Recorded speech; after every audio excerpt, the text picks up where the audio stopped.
So this TikToker, let's call him Jizzy. Now Jizzy really wants attention, but there's a problem. He doesn't have any real talent or skills. So he tries doing extreme internet pranks. And boy, he does a lot of them. Like one where he pretends to steal people's dog, jumping over random strangers in public, getting into a stranger's car and pretending it's an Uber. Excuse me. All while loudly proclaiming, "We outside." You're outside! You're outside! And then, one day, everything changes for Jizzy, because he decides to pull this prank, walking into a random stranger's house. And this prank is so absurd, it blows up overnight. And suddenly, he's everywhere. He's on the front page of Reddit, commentary YouTubers are talking about him, I made a video talking about it, and from all this newfound attention, Jizzy starts getting a lot of heat. But does he feel bad? I do dumb on the net because I like doing dumb. Of course not. People are finally watching him. But you know who else was watching him? The people who run the social media platforms. Cause suddenly, kablow, all his social media gets banned. And the police are watching his videos too. And now they're looking for him. And he hears that they're looking for him and he does the right thing and turns himself in. And of course, he and his friends film that too. We outside. So he gets a little fine for his walking into people's house prank. And he's ordered to stop posting videos with other people in them without their consent.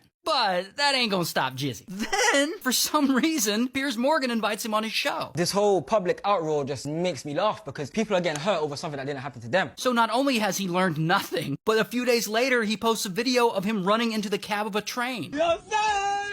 Hello? Can I call the police? He also posts more videos of people without their consent, which breaks his court order. And he gets arrested, and of course his friends film it for social media. Now keep in mind, this arrest is only 2 days after his initial fine. So he goes back to court, spends a few days in jail. Now eventually, after all this, Jizzy has to go before a judge and explain himself. And he argues that he didn't actually violate the judge's order. No, it was his friend who posted the videos on Twitter without his consent. And the judge is basically like, yeah, that's bullshit. And he finds him guilty. And this judge also tells him, and I quote, "Your pranks are not funny." Which, any of us could have told him that. So the judge essentially bans him from social media for 2 years and sentences him to 18 weeks in a young offenders institution. So I guess you could say he's no longer outside.